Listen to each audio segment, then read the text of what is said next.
Bom dia, boa tarde, boa noite. Começa mais um programa do MedVet na Veia, o melhor e único podcast de medicina veterinária aqui de Sorocaba. Com os melhores apresentadores. Com certeza.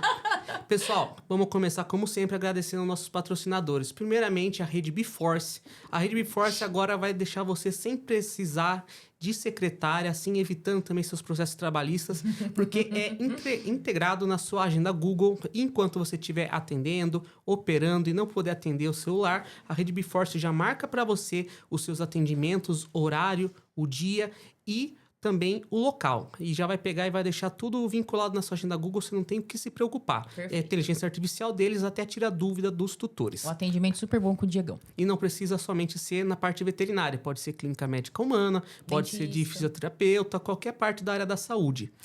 Vamos agradecer agora a Rede Decora, porque hora você constrói, hora você reforma, mas para todas as horas, decora. A Pizzaria Prime, do Dr. Danilo. A Pizzaria Prime toda terça-feira é pizza em dobro. Também a gente pega lá na Pizza Prime, tem o cupom Cliente Alamino 10. Com esse cupom é 10% de desconto. E a primeira vez que você compra no aplicativo, você tem R$20 de desconto. A Rede Magistra, também nossa patrocinadora. E a doutora Rafaela, nutróloga. Muito bem, que agora a Rafa tá inaugurando. Vai inaugurar, a gente vai cobrir lá. O espaço dela, nutrólogo, sensacional. Muito Pessoal, bom. a gente tá aqui com a doutora Niva. E, por favor, doutora, se apresente, fale como que você entrou na medicina veterinária e depois entrou para oftalmologia e reprodução. Claro. Boa tarde a todos. Queria agradecer o convite da Patrícia, do Vinícius. É um prazer estar aqui com vocês. Integrando um pouquinho aqui, né, a medicina veterinária nos colegas de Sorocaba. Sim. Bom, eu fiz veterinária no Paraná, na Universidade Estadual do Paraná. Eita! Só. De 2001 a 2005. Depois eu fui trabalhar como clínica geral. Antes de conseguir meu diploma, já tinha sido contratada numa clínica, numa cidade em Ourinhos, que é ali perto do Paraná também. Consegui me formar, comecei a trabalhar e eu amava aquilo. Nossa, eu gostava muito da parte de clínica e cirurgia geral. E fui trabalhando e daí eu fui vendo a necessidade de me especializar.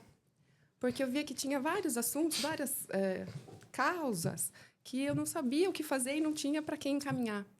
E isso é muito constrangedor, é muito frustrante. Quando a gente quer salvar o bichinho, quando a gente quer ajudar e não tem nem para quem encaminhar, para quem mandar, isso foi frustrando. Então, trabalhei como clínica geral, mas eu pus na cabeça que eu ia fazer alguma especialidade na minha vida, não sabia top, qual. Hein? Isso em que ano? Em 2005. Poxa, foi visionária. Formei em 2005, comecei a trabalhar em 2006. Durante esse ano de 2006, eu fui percebendo que eu precisava... A necessidade. Só Topíssimo. 21 anos atrás, né? Muito Pouco tempo de tempo. carreira. tempo, né? Você tá me entregando mesmo. Se formou jovem, pelo amor de Deus. E eu entrei na veterinária querendo trabalhar com melhoramento genético. Você também? Ó, você é do seu clube aí, ó. Só que durante a graduação, não sei se aconteceu isso com você também, Vinícius, a gente começa a se apaixonar pelas disciplinas onde os professores nos encantam. Sim. Exato. Né? Onde os professores são os caras, né? E o meu professor de genética e melhoramento, ele tinha um baita de um currículo, né? Mas ele não sabia passar, ele não tinha aquela didática. E o professor de clínica e cirurgia, eu não piscava na aula, eu adorava aquilo foi me encantando. Então, acabei me apaixonando pela área de clínica e cirurgia e fui trabalhar como clínica e cirurgia assim que eu me formei.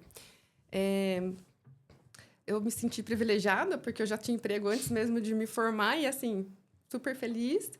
Me mudei de cidade de novo, de estado, fui trabalhar, gostei, só que eu vi essa necessidade. Daí eu fui num congresso em Santos, um congresso internacional, conheci um povo lá e uma das meninas, ela fazia mestrado em Botucatu em oftalmologia.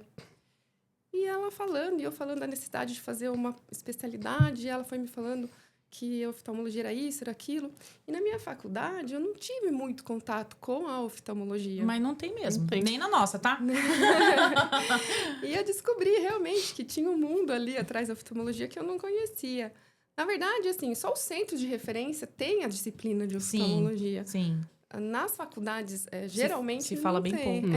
A gente quase passa corrido ali na anatomia, na fisiologia, né? Sim. Não acaba sendo nenhuma Uma aula cirurgia inteira. ou outra básica. Nossa, Muito muito básica. básica. E eu falei, nossa, oftalmologia, né? Guardei aquilo, voltei para trabalhar, tinha ido para o congresso, voltei e fiquei com aquilo na cabeça. Daí, como eu já tinha feito estágio com a Iris, né? Famosa Iris, todo mundo conhece. Faz tempinho, Vinícius. E ela era uma das únicas na época em Sorocaba, né? Eu fui conversar com ela, falei, Iris, eu tô pensando em me especializar. Você que tem uma grande experiência, rotina, o que você acha? Qual que é a especialidade que o Sorocaba tá carente, que precisa? Qual que você sugere? Né? Ela falou, olha, eu sinto bastante carência aqui em anestesiologista e oftalmologista. Ela falou isso para mim. Falei, nossa, vou pensar nessas duas áreas. Porque eu gostava de tudo. Eu não tinha uma coisa que eu falava, não gosto disso. Eu era uma pessoa que eu gostava de tudo, eu me fascinava, sabe? As aulas, vamos lá derrubar a vaca, vamos lá fazer cavalo, tudo me fascinava. Então, não tinha uma coisa que eu não gostava. Difícil, hein? Porque, né? Pra você escolher. Porque quando você não gosta disso, não gosta daquilo, você vai direcionando. Então, daí eu comecei a falar, o que eu vou fazer? Se eu gosto de muita coisa, na área de clínica, na área de cirurgia. Falei, vou perguntar o que tá carente, escasso, né? Em Sorocaba, que é onde eu vou morar. Exatamente. E aí, eles me falou isso. E daí, essa minha colega, né, já tinha falado da oftalmologia. Eu falei, vou fazer. Você já linkou uma coisa a outra, né? Exato. Vou fazer, né? Como? Vou fazer como? Como que faz? E aí, como é que é? O que eu procuro? Como assim? Do que é? Como que faz agora, né? Aí comecei a procurar cursinho de pós-graduação, né? Anclivepa, na época, o que era? Acho que uma das únicas que tinha. E num dos estágios que eu tinha feito em Botucatu também, um residente lá falou assim, não, se você for fazer pós-graduação, seja do que for, faça um mestrado. Por quê? Você aprende a parte de rotina clínica, experiencia aquilo no dia a dia, na prática, faz o projeto e ainda você sai com título. Sim. E não paga. Né? Eu falei, nossa, só tem vantagens mesmo. Assim. A única coisa é que você precisa de dedicação exclusiva. Exato. Então, você também não paga, mas também não trabalha. Sim. Não posso trabalhar... Durante o período que tá. Período integral. São o quê? 3 anos? 2 anos? 2 anos. 2 anos. 2 a 3. Você pode terminar em 2 ou até 3 anos, né? O mestrado. Daí, eu falei, eu acho que eu vou ver como é que é isso aí.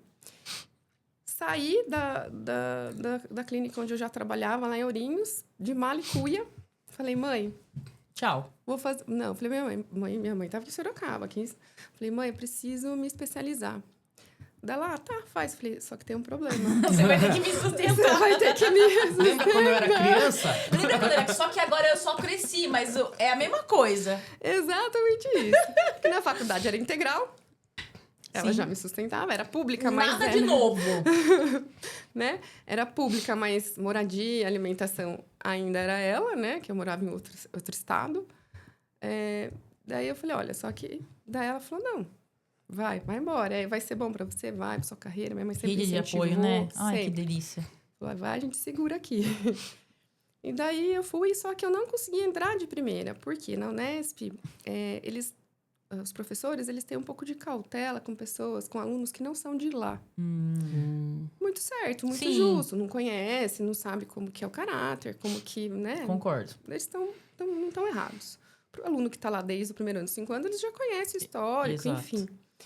E daí, o professor de oftalmo que eu fui lá, o professor Kim, falecido, professor Kim, querido, ele falou, entra como aluno especial. E daí, a gente vai vendo.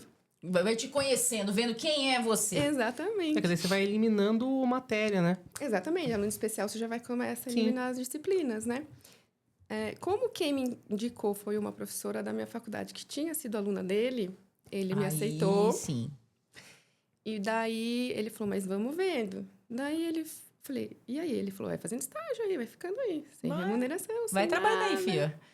Você já ia ficar assim mesmo? Já que tá, vai. Já que tá, que vá. E daí a prova ia ser no meio do ano. Daí eu falei assim, mas e se eu não passar na prova? Né? Eu falei, serve como experiência para você esses 6 meses que você ficou de Você ficou estágio. aqui trabalhando de graça. Eu falei, tá bom então, professor. E eu falei, vamos ter que fazer isso. Sim. Né? Eu falei, e se eu passar e o senhor não me quiser? Também tinha essa opção. Ele, eu acho que você tem que tentar. Eu falei, beleza. Já tinha a resposta aí. Não tenta, eu te quero. E foi isso, fiquei lá. Enquanto eu estive lá, eu trabalhei como clínica geral, volante e importante. plantonista em várias clínicas de Botucatu, né? Que a gente precisava se sustentar, né? E eu ainda não era aluna, então eu fazia as disciplinas. Nas horas que eu não estava na disciplina, eu ainda não tinha o projeto, então a gente fazia clínica geral. E daí, só sei que no fim deu certo. Graças a Deus, deu certo. E eu entrei para o mestrado, a gente atendia a rotina clínica, cirúrgica, de toda a parte oftalmológica do hospital. Isso é muito mais importante que o projeto. É muito rico isso, não? Do que o mestrado. É a rotina. Exato. De segunda a sexta, a gente tinha a rotina cirúrgica e clínica. Isso era muito importante. A gente tinha conexão e acesso aos outros setores, tanto o laboratório quanto a clínica. Porque não adianta você pegar e ter a parte teórica se você não é um bom prático. Se você não tem a parte prática. E aí? Vai fazer o quê? Exatamente. E daí foi que eu consegui bolsa, né? Consegui ajustando meus horários, ainda fazia clínica. E daí foi que consegui me formar e defendi meu mestrado e voltei para Sorocaba. Quando eu voltei para Sorocaba, eu comecei a bater de porta em porta. Quem nunca, né? Me aceita aqui, Exatamente. Eu sou legal, eu sou dedicada, eu sou boa. E, olha, eu faço plantão, mas eu sou oftalmologista. Eu cubro férias, mas eu sou oftalmologista. Sempre batendo na tecla. E assim, de porta em porta. E nesse de porta em porta, você era bem recebida? Em alguns lugares, sim. Outros não muito. Outro já o próprio recepcionista já expulsava. Tem uns que não, né? Mas ainda bem que a maioria, né, sempre me deu oportunidade de começar a atender. Confesso que muitas vezes, no começo, eu pagava para trabalhar. Porque... Quem nunca, né? Não tinha jeito. Eu tinha que ficar me deslocando. Eu atendia Sorocaba e região. Então, às vezes, eu ia para Itupa, Indaiatuba, Itapetininga. E nem compensava muito bem, né, o deslocamento, mas eu tinha que ir, eu precisava ser conhecida, eu precisava divulgar meu nome, eu estava no começo. E foi que foi indo e eu comecei a conseguir trabalhar como oftalmologista fixa de, como eu falei, mais de 10 clínicas, né? Que legal. Volante. Então, eu trabalhava aqui, trabalhava ali e fui fazendo a minha carteira de cliente, fazendo meu nome e fui sendo conhecida como oftalmologista aqui na região. E aí, isso demorou quantos anos? Olha, eu voltei de Botucatu em 2009. Eu fiquei lá de 2007 a 2009. Foi 2010 até comecei em 2011. Quando eu entrei no Exército. Que legal! Que da hora. Eu me candidatei no processo seletivo para trabalhar no Exército. Porque um colega meu que estudou comigo na 8ª série, ele era engenheiro e passou na Marinha. Ele era engenheiro da Marinha. Ele falou, Mia, por que você não vai ser veterinária lá da Marinha, né? Eu falei, mas o que eu vou fazer lá? O que tem lá para eu fazer? Não, tem os cães. Eu falei, que cães? Os cães de guerra, que fazem proteção do aquartelamento, né? Guarda de proteção, faro de drogas, faro de explosivo. Eu falei, nossa, eu nem sabia disso, porque a gente também não vê isso na nossa faculdade. Não. Ninguém fala sobre essa área militar pra gente. Que é muito legal. Muito legal.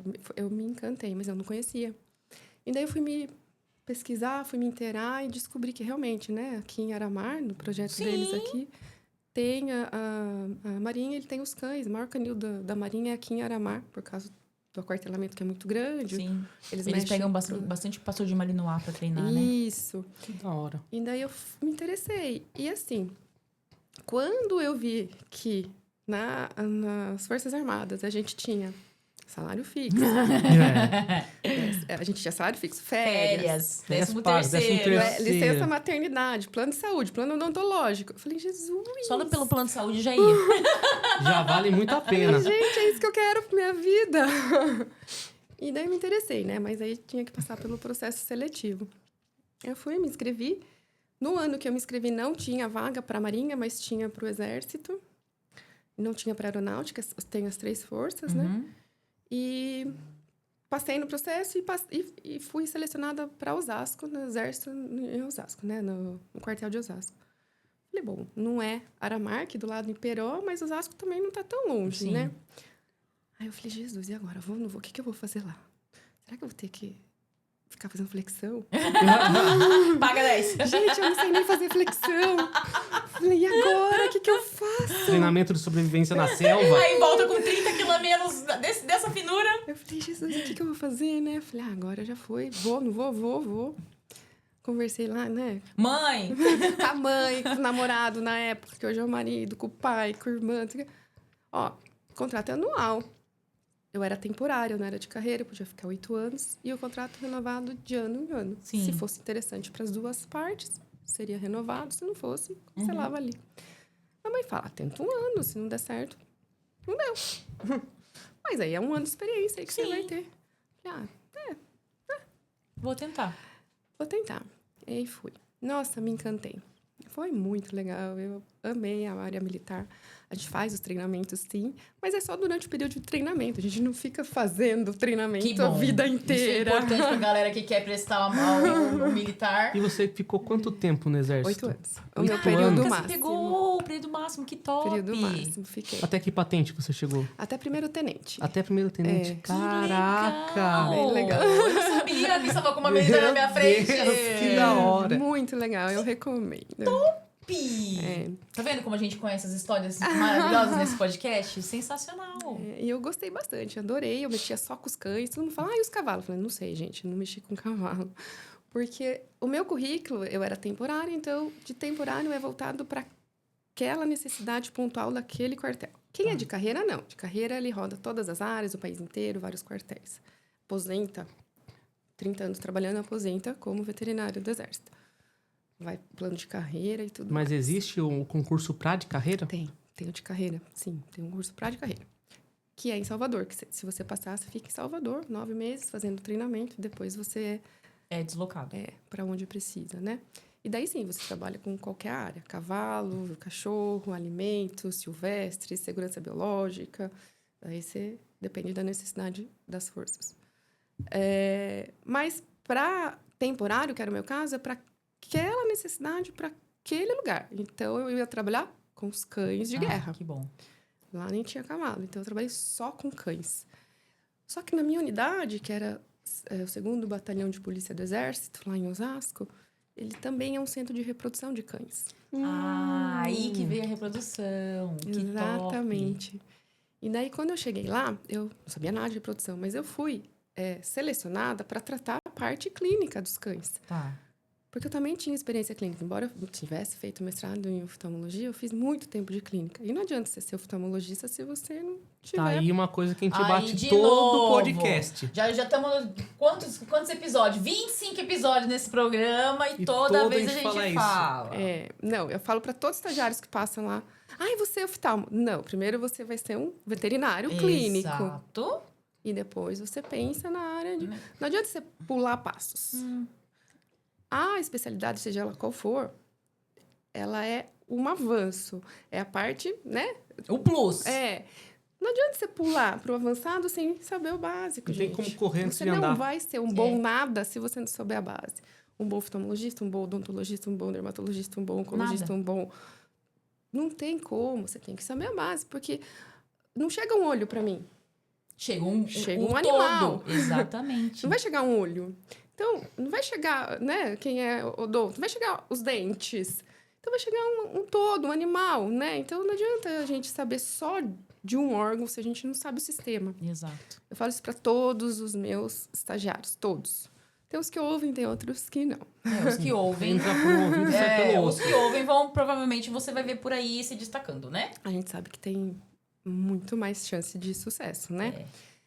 Então, e daí eu fui chamada mesmo, né, pelo meu currículo voltado com clínica. Eu sempre fiz desde o primeiro, igual você, né, Patrícia, você falou, desde o primeiro ano, desde o primeiro semestre fazendo estágio. Fiz estágio na Universidade do Cavalo, no zoológico, com boi de corte, com boi de leite, com hospital, com veterinária, com universidade, com tudo que eu podia, silvestres, com tudo que eu podia. Justamente para eu ver o que eu gosto, o que eu não gosto.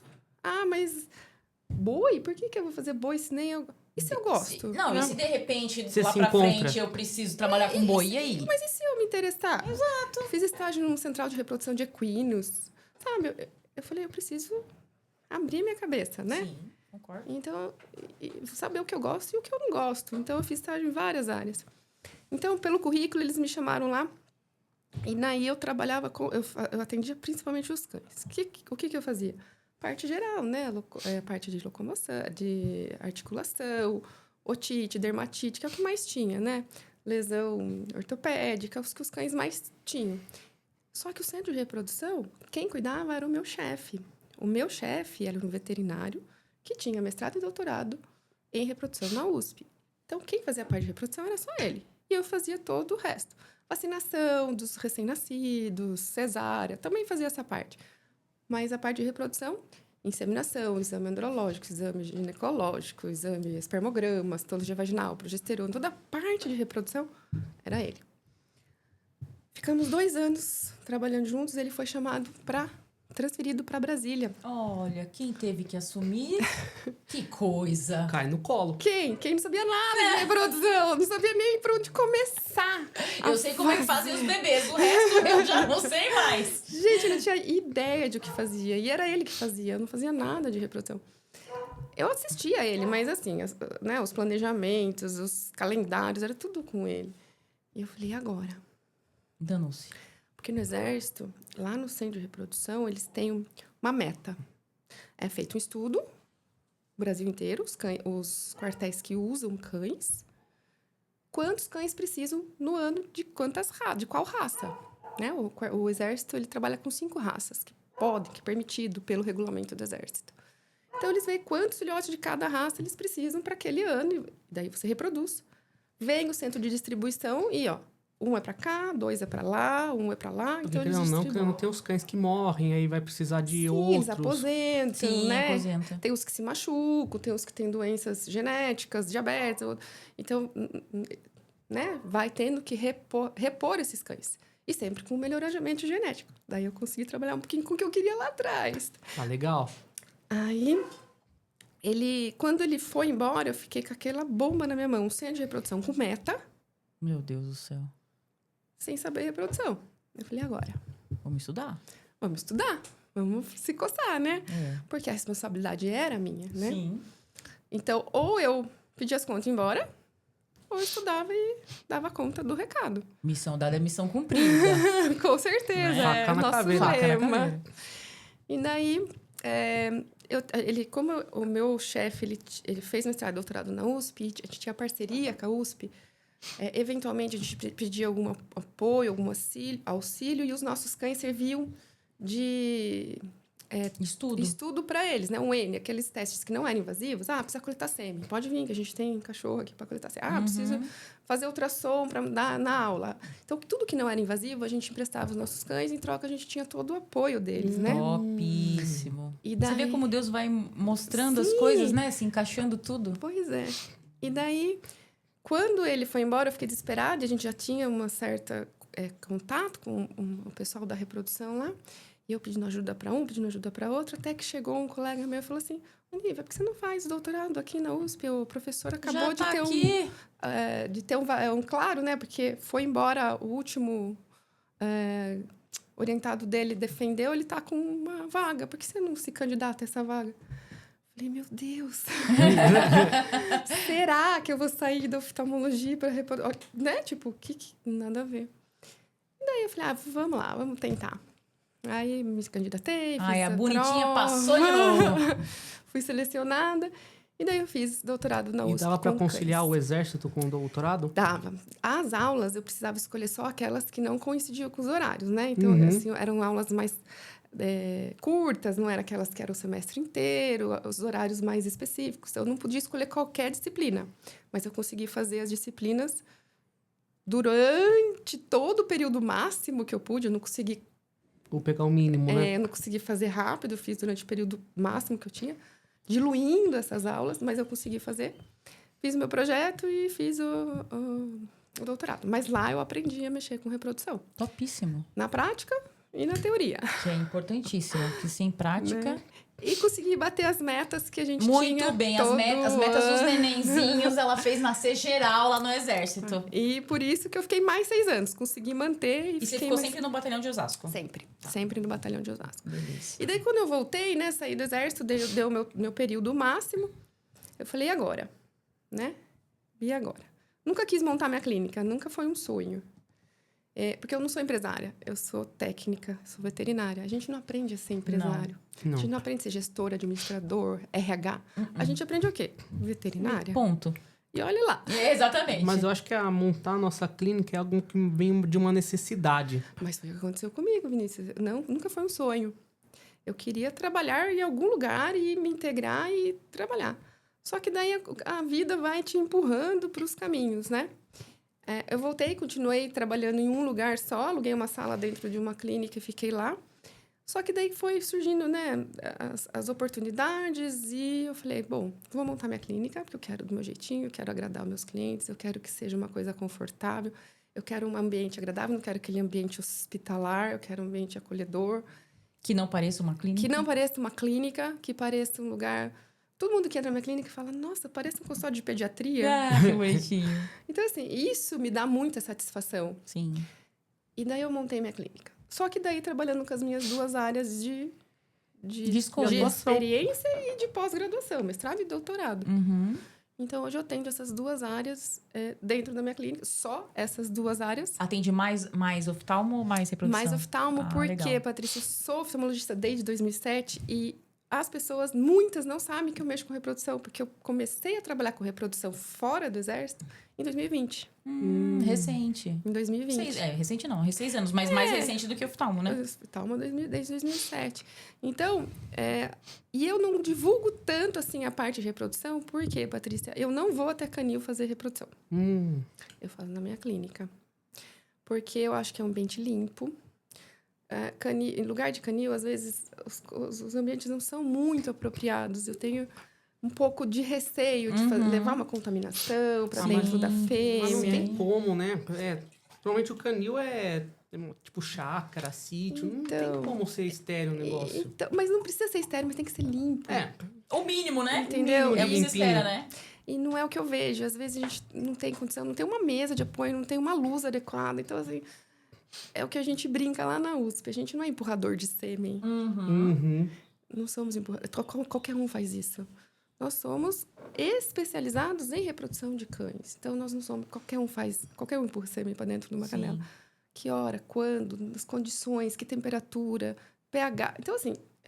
Tem uma infinidade de coisas para você saber. Eu decidi que eu não vou em lugares sujos, contaminados. Não vou. E canil... Dificilmente a gente tem um lugar limpo. Não estou falando de todos, tá? Não estou generalizando. Mas é difícil a gente achar aquele lugar. Então, eu decidi que eu não vou. Então, ou faz certo ou não faz. Eu decidi que eu faço num ambiente controlado, aquecido. Eu tenho tudo lá na temperatura adequada. Do jeito que você quer. E eu consigo resultados melhores. Então, eu prefiro atender menos com melhores resultados do que ser uma empurradora de sêmen, né? Sim. Que a gente brinca. Então, por isso que eu acabo... optando por as pessoas virem até mim. E o que vem, geralmente, não é nem canil mais. Então, aquela pessoa que tem um cachorro e quer ter descendentes, né? Que o cachorro é de casa, não é nem de reprodução, não é canil para venda, canil... A pessoa pet mesmo. Pet, que quer... E acaba atendendo mais esse tipo de cliente. Não que eu não atenda canil, atendo, adoro. Mas eu não vou até... Com essas ressalvas. Isso. Legal. Vamos começar as perguntas, então? Vamos. Ai, tá aqui aberto aqui, ó. Tá aberto já? Então vamos lá. Quais são as doenças oculares mais comuns em cães e gatos que você pega na sua rotina? Sim. Disparado, úlcera de córnea. Assim, muito, né? Muito úlcera de córnea. Mas a gente tem bastante também uveíte, catarata, olho seco, assim. Muito. Muito. Arrodo. Muito. E distúrbios de pelos. Quais? Todos eles. Então, distiquíase são aqueles que nascem nas bordinhas das pálpebras. Isso, que ficam Só fica ali, tuque, tuque, tuque, tuque. Só incomodando. Muito desconforto. Que às vezes o veterinário acha que é úlcera de córnea o diagnóstico, mas na verdade é distiquíase, né? É, aí trata a úlcera, volta, porque o pelo tá ali, cutucando. Exatamente. Cílio ectópico, que nasce por dentro. Nossa, e que é mais infernal difícil aquilo, hein? de encontrar. É infernal, porque a gente imagina os cílios que caem dentro do nosso olho, a gente Já quase dói. não sossega enquanto aquilo não sai. Imagina grudado. Nossa Então, assim, é muito desconforto. Aquele olhinho de cereja. Olho de cereja também, bastante, né? Mais filhote. O trópio, né? Que é viradinho para dentro. Isso é o que a gente mais atende na nossa rotina, né? E... acho que a glaucoma. Não sei se eu falei. Glaucoma.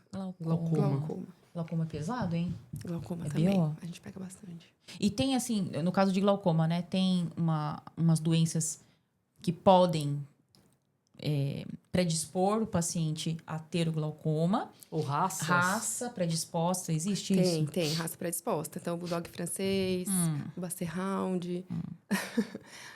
E algumas doenças. Então, por exemplo, catarata também predispõe ao glaucoma, né? Aquelas uveites que não controla, pode ser por base hormonal, por base sistêmica ou não. Então, tem algumas doenças que predispõem sim ao glaucoma. Pode ser primário ou pode ser secundário. Que é cardiopata, por exemplo, pode pegar e vir a ter um glaucoma? O glaucoma, o aumento de pressão, ele está pouco associado à hipertensão, tá? Hipertensão sistêmica. Mas a gente sempre investiga e a gente consegue ver numa fundoscopia, no exame de fundo de olho, se ele tem algum sugestionamento de aumento de pressão arterial também. Mas não é a associação mais comum que a gente vê. Tá. Uma vez eu atendi um paciente que não estava enxergando. Eu falei, gente, tá esquisito. Aí eu pedi um exame de sangue, um hemograma, e a tutora viu, mas eu trouxe porque ele não tá enxergando, porque você tá me pedindo hemograma, né? Era a doença do carrapato. E o pacientezinho parou de enxergar. Comum, Patrícia. Eu nunca tinha pego, eu era recém-formada, eu achei aquilo o máximo. Patrícia, já fiz vários diagnósticos de erliquiose com o primeiro sintoma, o olho. Exato. Ou falta de visão, porque descola a retina. Sim. Ou por causa de um ifema, um sangramento espontâneo dentro do olho, alguma... Uma desgraça essa doença. Resumindo, é isso. Vamos falar de catarata? Isso que eu ia falar. Vamos falar de catarata. Por que hoje tem tanto mito? Não, catarata não tem que fazer, deixa assim mesmo o cachorro. Fala pra gente a catarata. Então, antigamente, Vinícius, a catarata, ela era feita, a cirurgia, extrapolando dos humanos, né? Então, aparelho de humano, lente intraocular de humano. A gente tinha muito problema. Mas isso é muito antigo. Isso faz muito tempo. Hoje, a gente já tem a tecnologia, os aparelhos, as lentes intraoculares espécie específica. Então, a gente tem lente para cavalo, a gente tem lente para gato, a gente tem lente para cachorro. Até para cavalo? Tá para cavalo. Caraca! E a incidência neles é alta de catarata? Tem também. A gente usava lente intraocular de humano dentro no olho do cachorro. Não ia dar bom. Ela caía, era o tamanho errado, ela dava inflamação, o animal ficava cego, dava muito complicação. Que dó. Hoje não tem, a gente não tem mais essas limitações extrapolações da medicina para veterinária. Hoje a gente tem todos os estudos e tecnologia voltada para veterinária. Bendito seja quem faz pesquisa, né? Então, e desenvolve essas coisas. Exatamente, as pesquisas estão aí justamente para isso. Só que os mais antigos, eles vêm com essa ideia de catarata não dá certo. Não dava mesmo. No começo, assim, era mais difícil, mais complicado. Hoje, a grande maioria que a gente faz indicação de catarata, né? Com as indicações corretas, porque tem animal que não pode ir para cirurgia de catarata mesmo. Tá. Então, a gente tem sucesso. E é por isso que a gente indica. Se a grande maioria desse errado, a gente não ia ficar fazendo cirurgia torto e direito, entendeu? Sim. Só que veio uma coisa antiga que dava errado. E pode dar, claro que pode. Mas a grande maioria que a gente faz, dá certo. E a grande parte dos pacientes que têm catarata, eles são pacientes para cirurgia? Depende. Por quê? Depende... Do grau. Do tempo. Então, antigamente também tinha aquela coisa. Tem que ficar cego para fazer cirurgia. Não. Quanto mais precoce a gente diagnosticar, melhor o prognóstico daquele paciente. Mais chance daquele paciente voltar a enxergar sem ter as complicações de uma cirurgia de catarata. Sim. Então, a gente sabe que pode dar errado, claro que pode, mas como qualquer outra cirurgia, e não só de olho, qualquer outra cirurgia, nada é garantido. Qualquer cirurgia pode dar errado. Eu acho que também esse mito da catarata veio porque, querendo ou não, antigamente a medicina veterinária era mais precária, né? Sim. Aí, como a cirurgia de catarata precisa de muito mais equipamento, muito mais investimento, isso sim. E também a cirurgia é muito mais onerosa, sim. Então acho que também aqueles veterinários da antiga pensam assim, o tutor não paga para isso, então não tem que fazer, não faz. Vinícius, isso é uma coisa que eu vejo. O veterinário fala para o cliente assim, não vale a pena fazer. E o cliente, por conta própria, Ou Ele porque fala, o vizinho, ou não porque fala. o vizinho fala, vai, chega em mim, fala, e aí, faz. A gente faz cirurgia, o cachorro volta a enxergar. A pessoa fala, pelo amor de Deus, ainda bem que eu achei você. Por quê? Se eu tivesse deixado ele cego, ele perde qualidade de vida. O animal, depois que a gente faz cirurgia de catarata, o maior relato que eu vejo é, nossa, ele voltou a brincar, ele voltou, parece ter filhote de novo, parece que ele tá... E a incidência é maior em idoso? A catarata? A maior é idoso, Tá. sim, com certeza. Mas a gente tem também as juvenis, as Sim. congênitas, as adquiridas, as traumáticas, as diabetogênicas, né? Que legal. Mas o velhinho é mais comum. Uhum. Só que o que acontece é, o veterinário indica pro cliente, pro tutor não fazer. E o tutor... E a especialista assim, não! E o tutor acredita. É por isso a importância de encaminhar pro especialista. Exato. Falou, eu não sei, vou te encaminhar. Exatamente.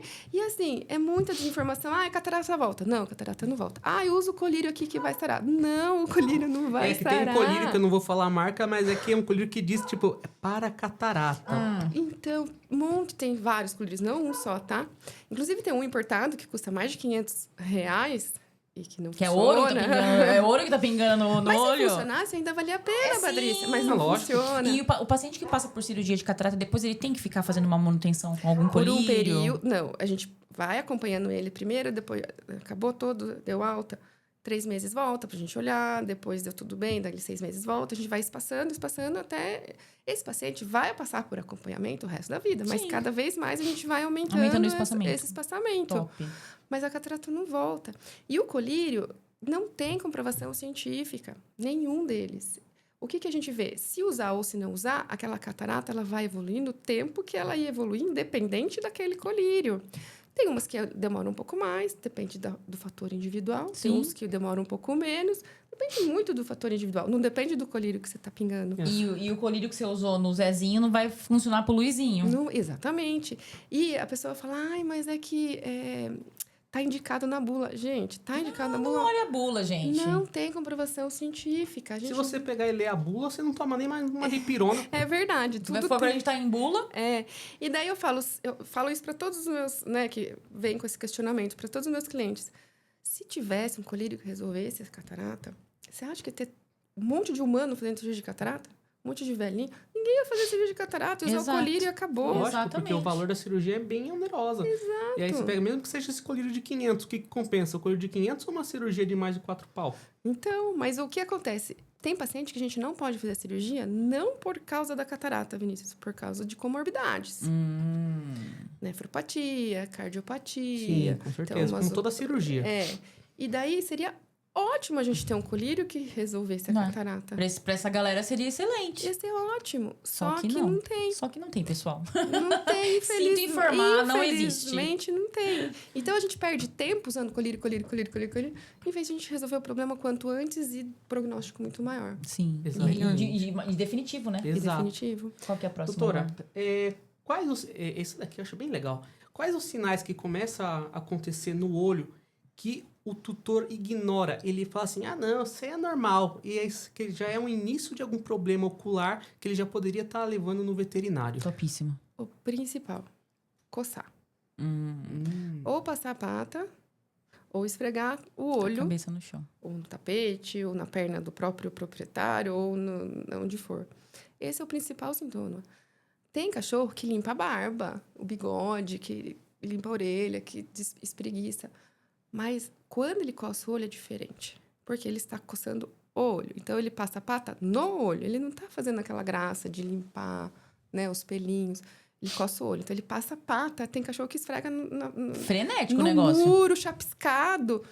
Isso não é normal. Né? Então, quando ele está passando a pata, coçando, passando a patinha ou esfregando o olho, alguma coisa, tem alguma coisa errada. Quando o olho está vermelho, tem alguma coisa errada. Quando o olho está lacrimejando e não é aquela mancha lacrimal de um maltês, de um poodle, aquela, né? Aquela epífora que a gente chama, conhecida como lágrima ácida, que não é ácida, mas é diferente. Então, quando aquele animal tem já epífora, é dele. Então, é dele, tem alguma coisa que também precisa ser vista, porque às vezes é um ducto entupido, é um entrópio, alguma distiquíase que está causando. Mas lacrimejamento excessivo, secreção, mudança de coloração do olho, vai ficando esbranquiçado. Um olho que era transparente vai ficando esbranquiçado. Ou aquele olho que era brilhante vai ficando ressecado. Então, são sinais que tá errado, tem algo errado. Não é certo isso daí. Então, assim, mas se for só um pelinho? Se for só um pelinho, ótimo, tomara que seja só um pelinho. Mas e se não for? Então. O que eu mais pego lá na clínica é chegar com aquele animal com um monte de secreção aqui no olho. Não, mas ele sempre teve essa secreção, eu limpo sempre. Aí você vai olhar o olho, errado. tá seco, Exatamente. você faz o teste de Schimmer, não tem, tipo, nenhum de lágrima, o cachorro com os olhinhos assim, ó, gritando. Gente, vocês já tiveram a sensação de estar no ar-condicionado e pisca e gruda? Claro! Imagina aquilo. aquilo. E o duro desse, que a gente sempre fala, né? Esse friccionar de pata, que as úlceras de córnea acontecem. Porque aí vai unha, aí às vezes vai a parede chapiscada. Ou quando a gente pega e trata uma úlcera de córnea e depois vem no retorno não tá com o colar elisabetano. A primeira coisa que eu falo pro doutor, não falo nem oi, eu falo, cadê o colar? Cadê o bendito Vinícius. do colar? Deixei em casa. Por quê? Exatamente, por qual razão? Não, porque veio no carro, mas Mas- no Tá, carro mas- ele coça. Sim. Exatamente. A última pegou e falou assim, eu falei, viu, cadê o colar? Dela, deixei na minha sogra, deu. Então vai lá na sua sogra Então buscar. quer dizer que passou a noite inteira sem colar? Sim, passou a noite inteira sem Aí o colar. veterinário não resolveu meu problema. Exatamente. Voltou o tratamento. Aquela coisa toda que a gente Mas já é o sabe. que eu falo. Começou qualquer um desses sinais, qualquer um deles. Primeira coisa, coloca o Com colar. Depois, me liga. Uhum. Antes de me ligar, coloca o colar. Boa. Por quê? Porque nesse período que você vai pegar o celular, Ele já pode ele ter... coçou, ele já piorou o negócio que Já era tá. pequenininho ou que não era nada. Sim, Entendeu? Primeira coisa, põe o colar. Depois, me liga. sim. Então, é a primeira atitude. Mas coitadinho do colar. Eu prefiro sacrificar o cachorro com colar Do que a dor que ele vai sentir se do ficar que pior. eu ter que tirar esse olho amanhã. Exato. Do que sacrificar o olho pro mas ele resto não da come vida. com colar. Uma hora o bichinho vai sentir fome e vai comer. O Vinícius, ele fala muito isso pros clientes, do tipo assim... se você já se incomoda com um cílio que cai, você imagina você com uma lesão ocular. Então, seu bicho tá sentindo muita dor. E deve ser uma dor insuportável mesmo, né? É porque a córnea ela é extremamente nervada. Essa superfície mais externa do olho, a mais superficial, ela é muito enervada. Ela Imagina. é extremamente nervada. Por quê? Qualquer coisinha que cai, pro cachorro recuar ou piscar ou levantar a terceira pálpebra para se proteger justamente Sim. para não machucar. Sim. Mas, por esse motivo também, quando tem uma ferida, uma lesão, dói muito, porque é extremamente nervado. Ai, super Então, sensível. dói muito, demais da conta. É um negócio dó. insuportável. Que dor.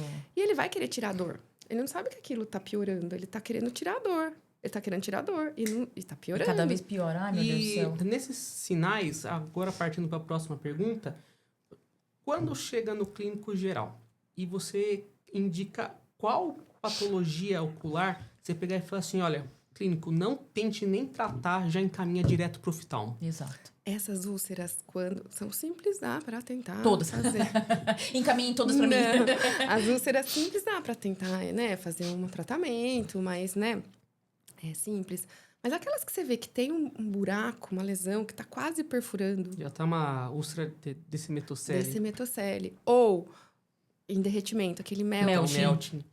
Ou quando já está perfurado, não tem nem o que pensar. Você não pinga nenhum colírio. Você já ir direto. Não, mas nesses animais, se você pinga um colírio, ele chora. Não pode pingar, Vinícius. Porque assim, às vezes você vai pingar um colírio ali, vai terminar de fazer o que tá quase fazendo, entendeu? Então, não pinga. Manda pro veterinário, pro oftalmologista urgente, porque é urgência. Pra gente, quando chega, já é urgência. Sim. Pro clínico também é urgência, mais urgência, porque tem Sim. que passar ainda pro oftalmo. Então, isso nem a gente, às vezes, consegue resolver, porque é grave, muito grave. Mas se a gente pega rápido com a medicação certa e imediatamente... Mas antes de mandar pra mim, põe o colar. Sim. Põe o colar na cabeça do Primeira cachorro. Vende colar na sua clínica, porque você vai pôr o colar E vai de colar e pra vai você. de colar pra aí. Primeira coisa. Porque nesse caminho pode ser que a gente perca esse olho. Polêmica. Úlcera de córnea. Pode ou não pode o uso de corticoide? Nunca. Ah, Graças a Jamais. Deus. Deus é bom. Digo Nem mais. sistêmico. Sistêmico não faz tanta interferência, Patrícia. Mas eu vou... Eu fico com medo, eu não uso. Não, você pode usar. Ele não vai fazer tantos danos quanto o o tópico, tá? Mas eu digo mais, não só corticoide. Não esteroidal também atrapalha bastante. Isso que eu ia falar. Olha. Que tem bastante gente que prescreve, como é o nome mesmo? Steel. O Steel. Só que também o não esteroidal também pega e atrapalha a Os cicatrização. dois. O corticóide é muito mais, mas o Steel também. Nenhuma úlcera posso usar corticóide ou Steel? Não, pode. Só que não é pontual e não é toda e qualquer úlcera. A gente, que é oftalmologista, a gente usa um a cada, 2 anos, né? Um paciente específico que usou e é uma gota uma vez por dia e acompanha diariamente. Então, assim, é muito específico. específico e com muita cautela. Não estou falando que a gente usa, mas na grande maioria esmagadora, não usa. Nem o corticoide e nem o não esteroidal. Em livros está escrito, né, que tem que usar esteroidal. Sim, tem que usar. Quando a gente tem um tecido de granulação exacerbado, uma inflamação exacerbada, quando não tem um vaso na córnea, você não vai usar o Steel, porque você precisa que o vaso chegue lá, ajudando a levar células cicatriciais. Então, o anti-inflamatório, seja ele esteroidal ou não, ele atrapalha bastante esse processo. Então, não só o corticoide, mas também o Steel, o Cetrolac, qualquer outro não esteroidal, a gente usa quando é pontual, específico para aquela úlcera que a gente precisa mesmo diminuir o tecido de granulação, que não é a grande maioria. E sistêmico, não esteroidal ajuda bastante, inclusive naquelas úlceras que dói demais e tem até miose, aquele espasmo de íris, de dor. Então, esse anti-inflamatório não esteroidal, ele ajuda nesse espasmo. Ai, vai falando, vai dando um negocinho nos olhos, né? Então, tem anti-inflamatório oral que ajuda, sim, na dor, no espasmo do olho. O corticóide, quando precisa usar o oral, a gente pode, mas a gente vai preferir o não esteroidal. Mas ele não vai atrapalhar tanto quanto o colírio. Colírio, de jeito nenhum. Já foi no foco o colírio ali. E por que a gente usa colírio e não sistêmico? Porque a córnea, ela não tem vascularização, né? Ela é uma estrutura avascular, não tem vaso sanguíneo. Senão a gente não teria a transparência que a gente precisa para enxergar, porque o vaso ele não é transparente. Então, a córnea, por ela não ter essa vascularização, o que a gente faz oral quase não chega na úlcera, né? Então, é por isso que a gente acaba não tendo tanta interferência da medicação oral. E usando mais tópico. Exatamente. Top. Qual que é a próxima, Vi? Raças mais predispostas para doenças oculares. Grande campeã, top 1. Shih Tzu. Afe Maria. Shih Tzu é grande campeão em tudo, né? Às vezes vai mexer lá no olho do Shih Tzu, já pula pra fora. Tem alguns que são na manipulação, né? Aqueles que tem medo. É difícil. Shih Tzu. Maioria braquicefálico, tá? Mas assim, Shih Tzu por quê? O Shih Tzu tá mais na moda. Mas hoje em dia, Shih Tzu, Bulldog francês, que tá bastante... Tudo né? tem. Bulldog francês também, né? Exatamente. Pele, então... Pug, né? Tinha uma época que era muito pequinês, mas agora a gente não tem quase pequinês. Então, por isso que não pega tanto. Shar-Pei, ele não é braquicefálico, né? Mas ele é mais... Não, mais por conta da... problema das dobras. É uma beleza, isso. né? O Shar-Pei mais por causa dos entrópicos da vida. Sim. Mas a grande maioria que a gente atende hoje são os braquicefálicos. Por quê? Todo mundo fala, mas Shih Tzu é assim, gente. Porque ele tem a síndrome do braquicefálico, que né, o focinho ele é curto. Os cachorros que são dólicocefálicos, mesocefálicos, que têm o focinho mais comprido, quando eles vão cheirar as coisas ou vão... Não bate. Vai o focinho primeiro, encosta o focinho, o olho tá lá atrás, escondidinho, protegido. Os braquicefálicos, quando eles vão cheirar, eles vão, né, encostar nas coisas, a primeira coisa que chega é o olho, não é o focinho. E eles têm um olhinho meio avantajado, né? Então, o olho chega primeiro, judiação. Chega primeiro. E a órbita é mais rasa, então o olho é mais empurrado para frente, então ele fica mais exposto. A inervação dos braquicefálicos, ela é mais pobre. Olha! Por isso que eles machucam mais grave e não sente. Caraca! Que eles estão machucando e não estão sentindo. Estão machucando e não estão sentindo. Isso faz total sentido. Total sentido na minha cabeça. Mais pobre. Eles não piscam muito, eles piscam menos. Os braquicefálicos, eles piscam por causa dessa inervação pobre. Porque não tem necessidade de fazer ele não isso. sente que o olho já tá ficando seco, ele tem que pegar e piscar. Ele tem menos estímulo de produção que de babado. Exatamente. Judiação. Então, a síndrome do braquicefálico... É uma síndrome bem completa, né? Tem de um tudo ali. Judiação. E é por isso que a gente tem mais casuística de braquicefálicos para úlceras, exposições. Os mais peludinhos, né? Shih Tzu, distiquias, triquias de carunca, aqueles pelinhos que nascem aqui. Sim. Então, a gente tem essa mais predisposição. Mas também tem os Yorks, os Poodles, que tem mais catarata, né? O Poodle tem tudo, né? É um Toodle. O Poodle tem de um tudo. É um Toodle. Ai, Deus. E E as epíforas, né? Que a gente tem nos malteses, nos O povo se Spitz. incomoda, né, com a lágrima ácida.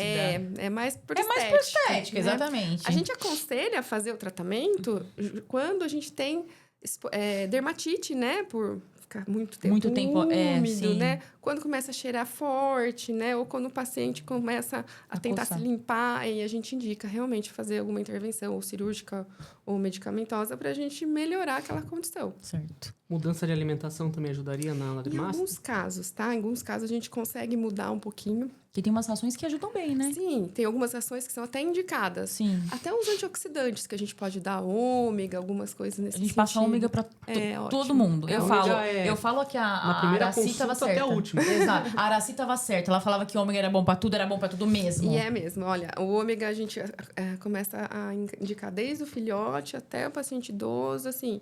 E eu indico pro olho, mas a gente sabe que ele Ele pra é tudo. É tudo. sistêmico. É maravilhoso. ajuda até a gente. precisaria Exatamente. tomar, né? Exatamente. Só que a gente tem que tomar o bom, né? Não aquele da farmácia de vintão. Exatamente. Você era assim, ela tinha razão. Vamos pegar aqui, a gente tem 8 8 minutos. Vou pegar então aqui a última pergunta. Tá. Qual a principal mensagem você deixa para os clínicos para ser mais responsável sobre a saúde ocular dos pacientes? O que eu sempre falo, né? A gente não tem segunda chance com o olho, tá? Ele só te dá uma. A gente não tem segunda chance. O tempo, ele é muito importante para um prognóstico do olho, ou seja, para a gente salvar esse olho. Eu falo que muitas vezes a gente não consegue salvar nem a visão, mas para o proprietário, para o tutor, o olho estar ali é um fator psicológico muito importante. Eles odeiam fazer nucleação, né? Eu tenho muita resistência, Eles sabe? odeiam. E eu também odeio. Por quê? Para mim, a A enucleação... profitalma é importante salvar. Então, para mim, a enucleação, Vinícius, é como eutanásia para o clínico. Acabou, né? Depois disso, não tem mais nada. Exato. Eu tirei o olho, acabou, né?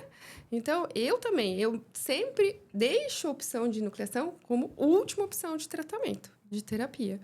Tudo que eu puder fazer antes para evitar uma enucleação, eu vou fazer. Sim. Se tiver, claro, indicação, né? Certo. Não vou fazer também, vou deixar ali um tumor crescendo de jeito nenhum. Sim. Ou uma infecção que eu sei que aquilo lá não vai para frente, né? Então, a gente deixa a enucleação como última Recurso. opção. Mas, claro, eu também odeio fazer enucleação. Para mim, a enucleação é a última das opções. Mas a minha primeira mensagem, o tempo. O tempo, ele é importante diretamente, né? Assim, não sei se estou no caminho certo. Manda para o oftalmologista. Põe o colar. Põe o colar? Manda para o oftalmologista. A gente não tem segunda chance. Vários olhos eu tive que enuclear porque tentou fazer o tratamento antes com alguma outra Faz de um coisa. tudo. E nunca prescreva colírio com corticoide. Pelo amor de Deus. Pode prescrever, mas úlcera evite. Deixa o BO pra oftalmo. Deixa que ela prescreve quando ela achar que deve. Evite úlcera de córnea, por favor. Não sei se tem úlcera de córnea. Não usa. Não usa. Né? Não usa. Então, assim, a minha mensagem é essa. Então, assim, tempo, ele é primordial e a gente faz todas as nossas intervenções, nossos exames, é tudo para salvar a visão. Certo. E o olho, né? Então, evitar de nuclear e manter a visão do paciente.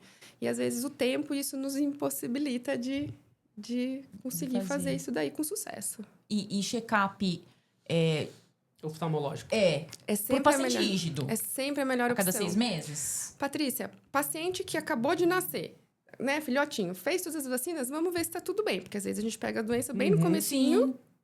Que às vezes eu preciso esperar terminar a vacina pra gente corrigir. Coisa simples que não vai causar consequência. Então, filhotinho, terminou as vacinas, vamos fazer um check-up.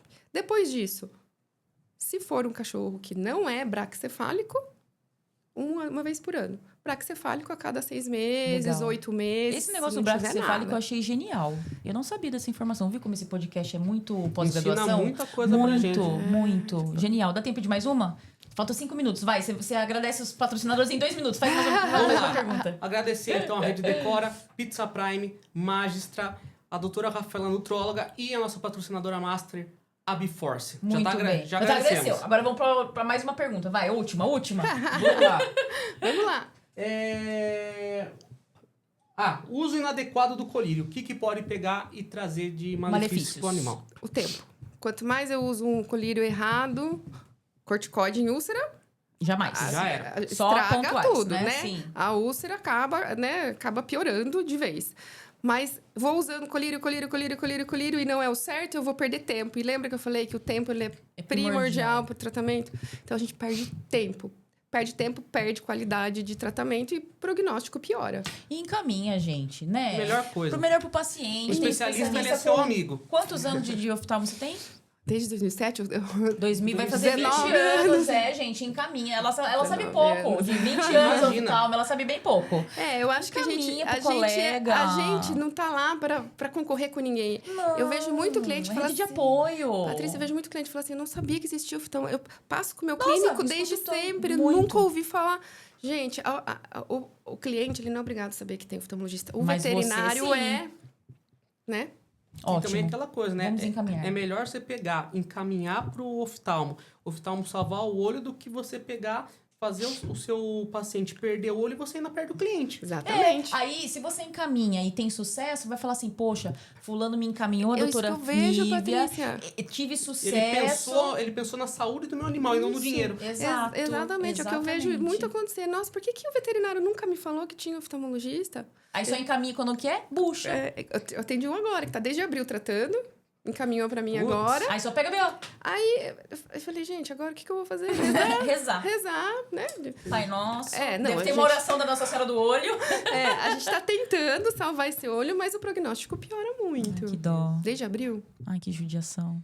Doutora, muito sensacional. Obrigado. Foi incrível a sua presença aqui. Legal. Vamos pegar e marcar mais um dia para você falar especificamente de uma doença que seja Exato. bem legal para você estar passando pra gente. Opa, bora. E fica o convite em aberto. Tá Ah, bom? eu Aí aceito. vamos mostrar, 3 minutos pra acabar, vamos mostrar esse olhinho que é muito fofo. Mostram todas as estruturas aqui. É muito legal essas maquetes, né? Eu uso nas minhas consultas, Patrícia. Você falou, tá vendo essa estrutura? Ótimo. Isso aqui. E uma outra pergunta nada a ver. Mas você faz mentoria pros clínicos? Já pensou nisso? Não, mas eu tô com um projeto aí que tá ainda embrionário. No forninho.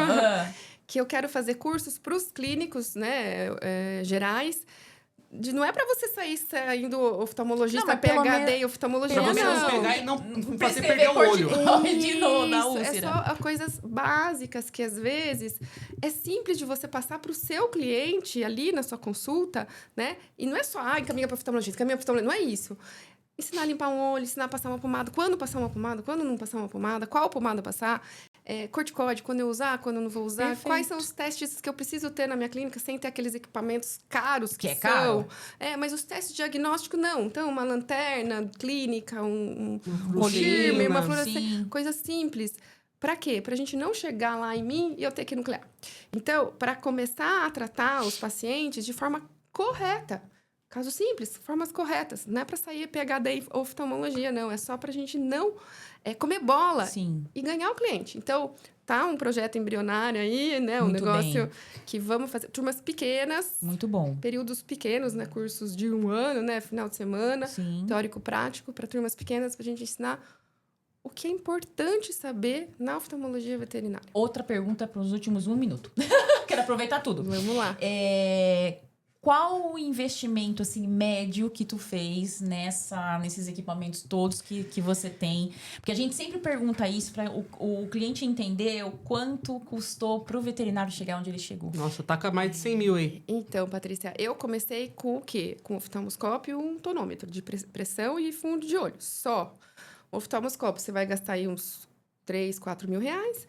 E o tonômetro, você vai gastar uns 25 mil.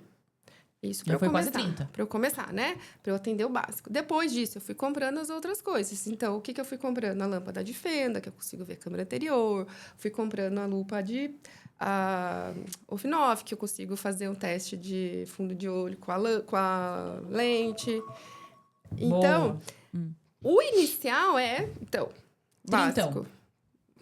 Depois vai para 300 mil, gente. Só aumenta o número de zeros. Eu não vou entrar em detalhes, mas assim, tem o oftalmoscópio, tem dinheiro, depois muito dinheiro. Fotocromática, eletroretinografia. E o povo quer formar e ganhar 15 mil no primeiro ano. Vai sim, vai dar certo. O último aparelho que eu comprei foi o começo desse ano. Então, assim, eu tô comprando aparelho até hoje, eu não parei de comprar. Sim, vai chegar em fevereiro, eu tô dividindo em 10 parcelas. Tá vendo? Então, a gente nunca para de comprar equipamentos, instrumentos, fora quando um quebra uma manutenção. depressão, né? Eita, acabou. Acabou nosso tempo. Pessoal, obrigada, brigadão. doutora. Deus Até a abençoe próxima. demais. Imagina, obrigada Tchau. a vocês pelo convite. Imagina.